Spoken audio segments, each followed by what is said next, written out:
Bismillahirrahmanirrahim. Assalamualaikum warahmatullahi wabarakatuh. Abu Sufyan bin Haris masih saudara sepupu Nabi SAW. Ayahnya, Haris bin Abdul Muthalib, adalah saudara kandung ayah beliau, Abdullah bin Abdul Muthalib. Ia juga saudara sesusu Nabi SAW karena pernah disusui oleh Halimah As-Sa'diyah selama beberapa hari. Sebagian besar masa hidupnya sejak Nabi mengemban risalah Islam justru dihabiskan untuk menentang dan menghalangi dakwah beliau. Dengan kemampuannya mengubah dan merangkai syair, ia menjatuhkan dan menjelek-jelekan Nabi SAW. Dalam berbagai pertempuran, ia pun berdiri di pihak yang melawan pasukan Muslim. Sebenarnya ia telah melihat tanda-tanda kebenaran Nabi dalam perang Badar, tetapi Allah belum berkenan memberikan hidayah keimanan kepadanya. Dalam pertempuran Badar tersebut, kekuatan pasukan musyrik 3 kali lipat banyaknya. Tetapi Abu Sufyan bin Haris melihat pemandangan menakjubkan yang tidak masuk akal. Pasukan berjubah putih dengan kuda-kuda yang perkasa berseliweran antara langit dan bumi, tetapi sama sekali tidak meninggalkan jejak dan meninggalkan bumi. Wajahnya tampak cemerlang dengan dahi-dahi yang lebar. Mereka ini yang tidak lain adalah para malaikat yang diperintahkan Allah membantu pasukan Muslim menyerang dan mematahkan serangan kaum musyrikin tanpa diketahui oleh pasukan Muslim sendiri. Banyak peristiwa terjadi ketika seorang Muslim belum lagi menyerang, baru berhadapan saja tiba-tiba saja kepala musuhnya terkulai dan mati, atau tangannya terpotong, atau datang kepada seorang Muslim dalam keadaan tertawan begitu saja, seperti yang terjadi atas Abbas bin Abdul Muthalib. Peristiwa yang tidak terlihat oleh pasukan Muslim atau pasukan musyrikin ini ternyata ditampakkan Allah kepada Ibnu Haris, tetapi tidak disertai hidayahnya. Begitulah bukti kebenaran itu begitu nyata dilihatnya.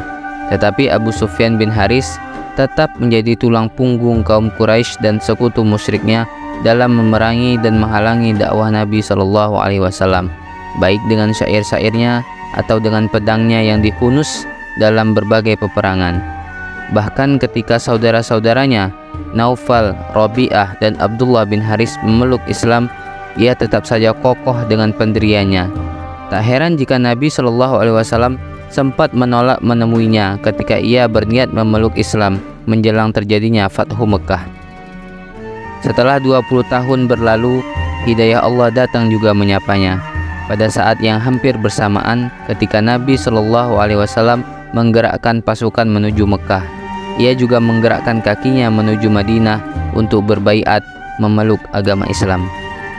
Tetapi ia tidak tahu rencana Nabi SAW tersebut. Ia berangkat bersama anaknya yang masih kecil, Ja'far, dan saudara sepupunya yang juga berniat memeluk Islam, Abdullah bin Abu Umayyah. Ibnu Abi Umayyah ini adalah saudara dari Ummu Salamah, salah satu istri Nabi dan seorang tokoh Quraisy yang juga sangat gencar melakukan perlawanan dan penentangan atas kenabian Nabi SAW, sehingga peristiwa diabadikan dalam Al-Quran surah Al-Isra ayat 90-93. Ketika tiba di Abwa, Abu Sufyan dan rombongan kecilnya bertemu dengan pasukan besar kaum muslimin yang sedang beristirahat di tempat itu. Ada kegentaran dalam dirinya dengan reputasinya selama ini dalam memusuhi Islam. Bisa jadi Nabi SAW telah menghalalkan darahnya, tetapi tekadnya telah bulat. Apapun resikonya, ia akan menghadapinya. Ia menghampiri perkemahan Muslim tersebut dan meminta izin untuk menghadap Nabi SAW, tetapi ternyata beliau menolak untuk menemui mereka. Ibnu Haris amat sedih menerima kenyataan tersebut. Ia berniat untuk mengasingkan diri bersama anaknya dan akan membiarkan diri tanpa makan dan minum sampai mati kelaparan jika memang tidak bisa bertemu dan berikrar dalam keislaman kepada Nabi SAW. Istri Nabi yang menyertai beliau dalam perjalanan tersebut adalah Ummu Salamah. Ia melihat keadaan ketiga orang tersebut sangat payah dan hampir putus asa, apalagi keadaan si kecil Ja'far bin Abu Sufyan. Karena itu ia berkata kepada Nabi, "Wahai Rasulullah, jangan engkau biarkan anak paman engkau dan anak bibi engkau menjadi orang yang paling menderita karena engkau." Tetapi saran Ummu Salamah ini belum cukup meluluhkan hati beliau. Tentulah Nabi Shallallahu Alaihi Wasallam yang paling merasakan bagaimana sikap dan perlakuan mereka berdua ketika beliau masih berdakwah di Mekah, sehingga tidaklah mudah melupakannya begitu saja. Ali bin Abi Thalib menghampiri Abu Sufyan dan Haris. Ia memberikan saran dan mendekati Nabi Shallallahu Alaihi Wasallam secara sembunyi-sembunyi dan hadir di hadapan beliau dengan mengucap syahadat sebagai bukti keislamannya dan berkata seperti perkataan saudara-saudara Yusuf kepada Yusuf, "Demi Allah, sesungguhnya Allah telah melebihkan kamu atas kami, dan sesungguhnya kami adalah orang-orang yang bersalah dan berdosa." Perkataan tersebut terdapat pada surah Yusuf ayat 91. Ali bin Abi Thalib sebagai putra didikan wahyu, didikan Rasulullah sejak usia kanak-kanaknya, tentulah sangat mengenal bagaimana cara meluluhkan hati beliau.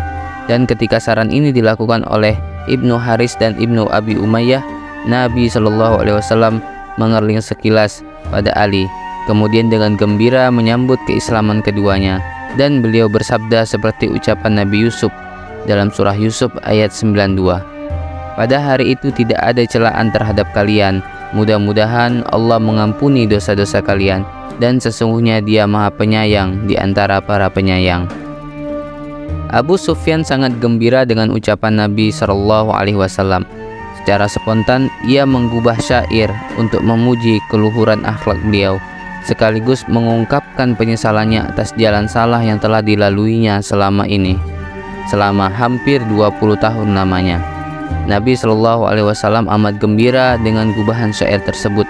Sambil tersenyum dan menempuk lembut dada Abu Sufyan, beliau bersabda, "Dahulu engkau mengusirku dengan gigi."